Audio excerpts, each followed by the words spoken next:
স্বাগত দীপ্ত সংবাদে, সাথে আছে আমি কাজী আসিফুজ্জামান। লেবাননের দক্ষিণাঞ্চলে ইসরায়েলি ড্রোন হামলায় 2 বাংলাদেশি নিহত হয়েছেন। স্থানীয় সময় সোমবার দুপুরে এই ঘটনা ঘটে।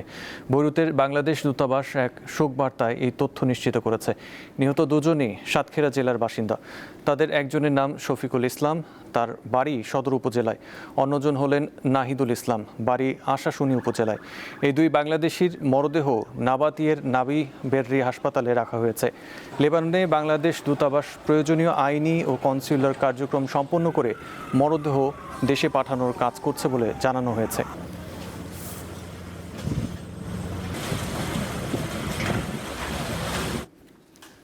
বন্যায় ক্ষতিগ্রস্ত কৃষকদের সহায়তার উদ্দেশ্যে 3রা মে থেকে ধান সংগ্রহের কার্যক্রম শুরু করেছে সরকার। কিন্তু খাদ্য বিভাগের নীতিমালা অনুযায়ী ধানের মান ঠিক রাখতে পারেনি চাষিরা। তাই কষ্টার্জিত ফসল সরকারি খাদ্য গুদামে দিতে না পেরে অল্প দামে বিক্রি করছেন সুনামগঞ্জের চাষিরা। ক্ষতিগ্রস্ত কৃষকদের কথা চিন্তা করে এবছর 12 দিনে এগিয়ে গত 3 মে থেকে ধান সংগ্রহ শুরু হয়েছে হাওড় অঞ্চলে। সরকার ধান সংগ্রহ শুরু করলেও এই ধান নিয়ে চরম বিপাকে রয়েছেন কৃষকরা। এবছর বৈরী আবহাওয়ার কারণে সরকারের নীতিমালা মেনে প্রান্তিক পর্যায়ের চাষিদের খাদ্য গুদামে ধান দেওয়াটা অনেকটা কষ্টসাধ্য। খরচ তো 1500 টাকা হামলা খরচ গেছে, তো কৃষকরা তো হামলা খরচ আর কি আর পুষেন না গিয়া। গ্রামে ধানের দর আছে তোমার 700-800 টাকা ধানের দর। এই যে ধান ফাইনে নেওয়ার কারণে খামলার অভাবে আমরা ধান কাটতে হয়েছে 1000-1200 টাকা রুজ দিয়া, কিন্তু বেচতে গিয়ে এখন আমরা যে ক্ষতিগ্রস্ত 800-850 টাকা মন, তো এইটা আমরা ফুসাই কেমনে? বেশি, কিন্তু ধানের দাম তো কম, তো আমরা কিভাবে আমরা ফুসাইতাম গিয়া মনে করো, কোনো বাইতে ফুসাইতে পারি না। দুইটা ধান এই জইছে, কিছু ধান এই গেরাটের আইয়া গেছে। এরপরে বালা ধান যেটা আছে এটা লেবির যারা কিনা নেয় এরা 800-900 এমলা হয়। এবছর জেলায় 21,349 মেট্রিক টন ধান সংগ্রহের লক্ষ্যমাত্রা নির্ধারণ করা হলেও এখন পর্যন্ত মাত্র 152 মেট্রিক টন ধান সংগ্রহ করা হয়েছে। প্রতি বছরের মতো এবছরও সরকার বোরো সংগ্রহ 2026 মৌসুমে কৃষকদের কাছ থেকে সরাসরি ধান সংগ্রহ করার লক্ষ্যমাত্রা ইতিমধ্যে আমাদের সুনামগঞ্জ জেলায় প্রদান করেছেন। আমাদের লক্ষ্যমাত্রা 21,349 মেট্রিক টন। গতকালকের পর্যন্ত আমরা 152 মেট্রিক টন ধান আমরা সংগ্রহ করছি। খাদ্য গুদামে দিতে না পেরে খুব অল্প দামে স্থানীয় ফরিয়াদের কাছে বিক্রি করতে হচ্ছে ধান। কৃষকদের প্রত্যাশা এই নীতিমালায় কিছুটা শিথিলতা এনে কৃষকের পাশে দাঁড়াবে সরকার। জাকারিয়া আহমদ, দীপ্ত সংবাদ, সুনামগঞ্জ। জাতীয় সংসদের বিরোধী দলীয় নেতা ও জামায়াতে ইসলামীর আমির শফিকুর রহমান বলেছেন, কৃত্রিম সংকট তৈরি করে দ্রব্যমূল্য বাড়ানো হচ্ছে। এজন্য মধ্যস্বত্বভোগী ও চাঁদাবাজদেরকে দায়ী করেন তিনি। সকালে রাজধানীর মিরপুর শাহ আলী পাইকারি বাজার পরিদর্শন শেষে এই কথা বলেন তিনি। বাজার নিয়ন্ত্রণে সরকারকে উদ্যোগী হওয়ার আহ্বান জানান শফিকুর রহমান। দ্রব্যমূল্য ও বাজার পরিস্থিতি স্থিতিশীল রাখতে সংসদে এবং সংসদের বাইরে বিরোধী দল সোচ্চার থাকবে বলে জানান এই নেতা।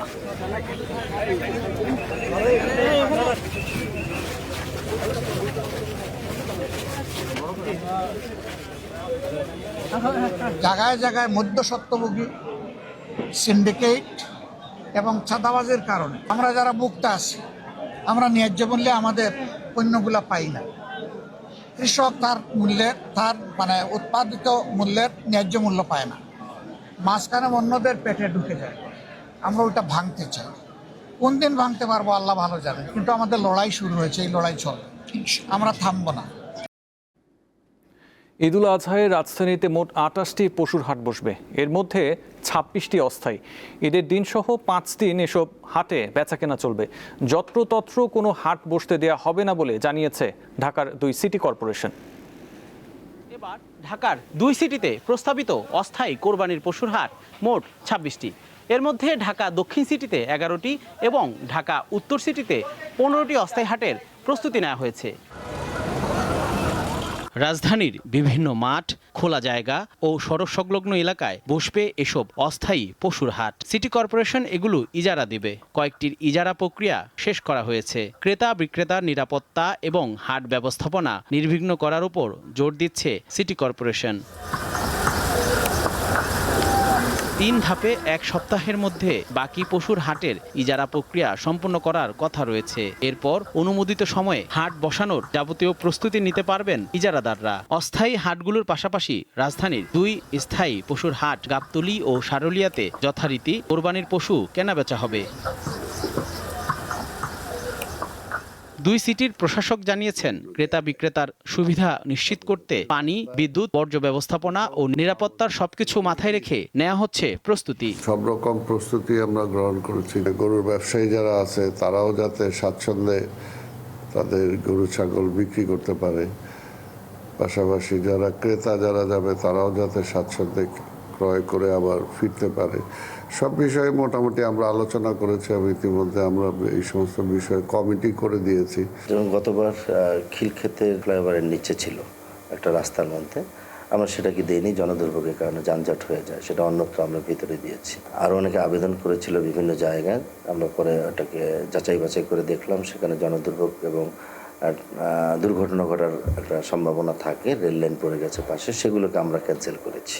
কোরবানি পশুর হাসিল নির্ধারণের ব্যাপারে ক্রেতাদের ওপর যাতে চাপ না পড়ে তা বিবেচনা করা হবে বলে জানান তারা। এটা জনগণের কাছ থেকে বাড়তি টাকা আদায় করা যেমন আইনসঙ্গত নয়, তেমনিভাবে আমাদের যে সিটি কর্পোরেশন নিয়ম এবং তাদেরকে যে ইজারা দিয়েছি সেখানে যে শর্ত আলাপ করা আছে এর বাইরে কোনো কিছু হওয়ার কোনো সম্ভাবনা নেই। নাগরিকদের জন্যই তো সবকিছুই, তাই না? আমরা তো নাগরিক সুযোগ সুবিধাটা নিশ্চিত করতে চাই, নাগরিকদের উপর যাতে কোনো বার্ডেন না হয় সেটাই আমরা করতে চাই। সেই বিষয়টা তো আমার খেয়াল থাকবেই। প্রতি বছর পশুর হাট ঘিরে রাজধানীর বিভিন্ন এলাকায় দেখা দেয় তীব্র যানজট ও জনভোগান্তি। হাট শেষে বর্জ্য ব্যবস্থাপনা নিয়েও থাকে নানা অভিযোগ। তাই এবার শুরু থেকেই কার্যকর ব্যবস্থাপনার দাবি নগরবাসীর। জহিরুল মোহসান, দীপ্ত সংবাদ, ঢাকা। ৪৫ মণ ওজনের একটি ষাঁড় গত ঈদুল আজহায় বেগম খালেদা জিয়াকে উপহার দিতে চেয়েছিলেন পটুয়াখালীর সোহাগ মৃধা। তার ইচ্ছা পূরণ না হয় এবারে ঈদে গরুটি বিক্রি করতে চান তিনি। দাম হাঁকছেন ২২ লাখ টাকা। ১২ ফুট দৈর্ঘ্য ও ৬ ফুট উচ্চতার কালোমানিক নামের এই গরুর ওজন ৪৫ মণ। পটুয়াখালীর মির্জাগঞ্জ উপজেলার উত্তর ঝাঁটিবুনিয়া গ্রামের সোহাগ মৃধা দীর্ঘ ৭ বছর ষাঁড়টির লালন পালন করেছেন। গত বছর ষাঁড়টি প্রয়াত খালেদা জিয়াকে উপহার দেওয়ার জন্য ঢাকায় আনেন তিনি। ষাঁড়টি গ্রহণের পর সোহাগ মৃধার ৬ বছরের ছেলেকে ফিরিয়ে দেন খালেদা জিয়া। ঢাকা থেকে ফিরিয়ে নিয়ে যাওয়া ষাঁড়টি এবার বিক্রি করবেন সোহাগ মৃধা। স্থানীয়ভাবে ন্যায্য মূল্য না পেলে ষাঁড়টি ঢাকার হাটে তোলার কথা জানান তিনি। গত বছর আমি দেশনেত্রী বেগম খালেদা জিয়া আমার মা, তার জন্য তারে আমি গিফট দিছিলাম, সে রিসিভ করে গ্রহণ করে আমার ছেলে জিসানের দিয়ে দিয়েছে। তারপর বলছে সে এভাবে আপনি গরুটা বিক্রি করে ব্যবসা সামূল্য আবার গরু বছরকে আবার লালন পালন করেন। উপযুক্ত দামে সোহাগ যেন ষাঁড়টি বিক্রি করতে পারেন এমন প্রত্যাশা এলাকাবাসীর। সোহাগ মৃধা যেন এই গরুটা ন্যায্য দামে বিক্রি করতে পারে এবং স্বাবলম্বী হইতে পারে, এবং সেই আশায় আমরা কামনা করছি। সোহাগ মৃধা অত্যন্ত গরিব, যদি ও এটা বিক্রি করে ও স্বাবলম্বী হতে পারে তাহলে আমাদের দলের জন্যই আমার অত্যন্ত একটা দলের কর্মী বেঁচে গেল বা একটা দলের কর্মীর ভালো একটা অবস্থানে পৌঁছলো। ২০১৮ সালে স্থানীয় বাজার থেকে ১,৩৭,০০০ টাকায় একটি গাভী কেনেন সোহাগ। ওই গাভীর জন্ম দেয়া বাছুর লালন পালন করে নাম রাখেন কালো মানিক। লাবণী গুহ, দীপ্ত, বার্তাকক্ষ। বরগুনার বিষখালী নদীর মাছের চরে শতাধিক শিশু শিক্ষার আলো থেকে বঞ্চিত, অথচ চরটিতে কয়েক হাজার মানুষের বসবাস। একটি প্রাথমিক বিদ্যালয়ে কাম সাইক্লোন শেল্টার থাকলেও সেখানে হয় না পাঠদান। চারদিকে বিষখালী নদীর অথই পানি, এর মধ্যেই গড়ে উঠেছে মাঝের চর নামের জনপদ। মূল ভূখণ্ডের সাথে যোগাযোগের মাধ্যম নৌকা অথবা ট্রলার। প্রায় ৩ যুগ আগে নদী ভাঙনে সর্বস্ব হারিয়ে এখানে ঠাঁই নিয়েছিলেন কয়েক হাজার মানুষ। চরের বাসিন্দাদের প্রাকৃতিক দুর্যোগ থেকে বাঁচাতে ২০১২ সালে নির্মাণ করা হয় কাকচিড়া মাঝের চর প্রাথমিক বিদ্যালয় কাম সাইক্লোন শেল্টার, কিন্তু স্কুলের কার্যক্রম নেই। কয়েক বছর আগে একটি এনজিও অস্থায়ীভাবে পাঠদান শুরু করলেও পরে তা বন্ধ হয়ে যায়। আমাদের বাচ্চারা এখন তো মূর্খ, কোনো অক্ষর বলতেছে না। মনে করেন 5 বছর হওয়ার পরে পোলাপান দিতে হয় স্কুলে দেওয়ার মতো কোনো পরিবেশ নাই। স্কুলটা চালু হইলে আমার ভাই বোনরা পড়তে হতো।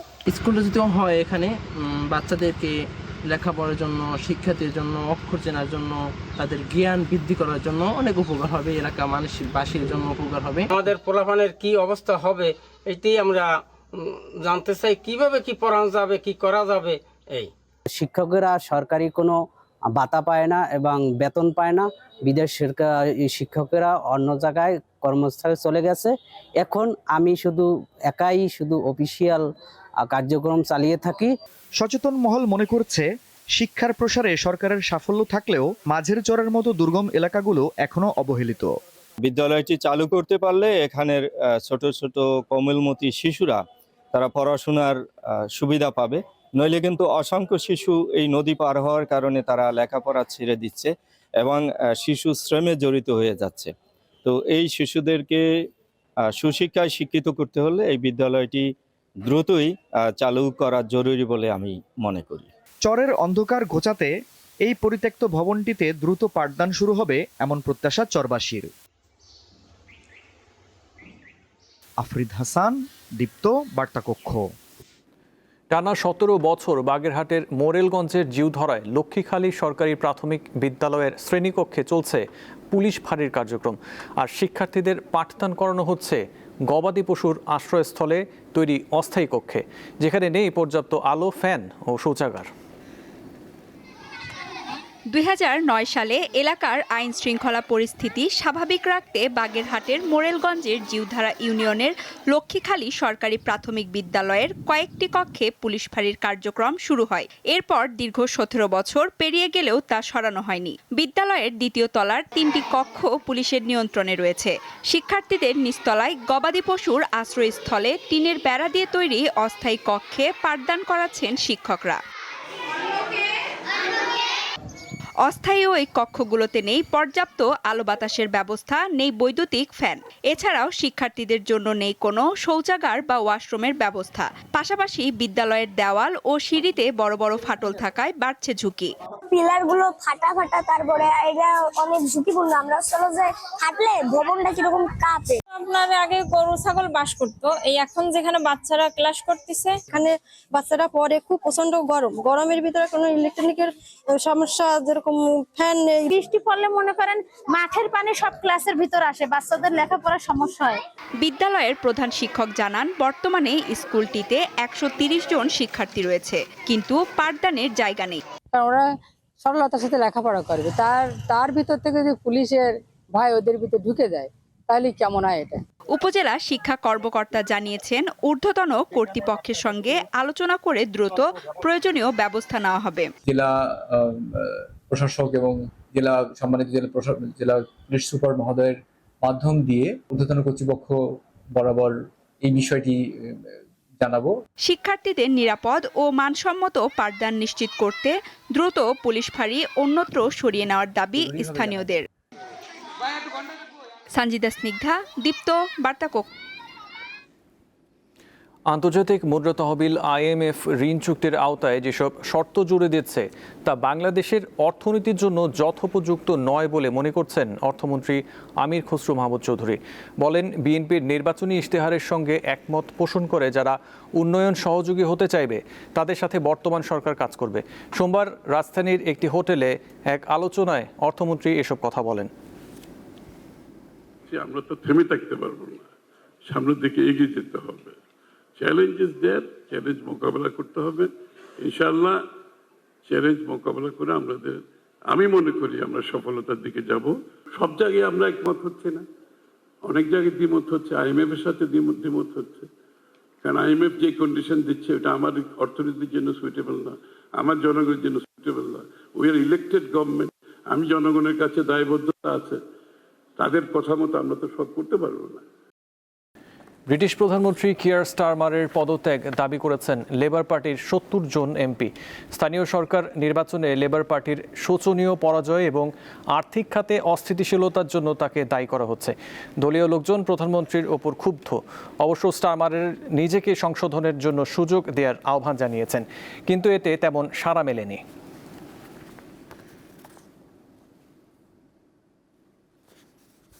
এবারে খেলার খবর।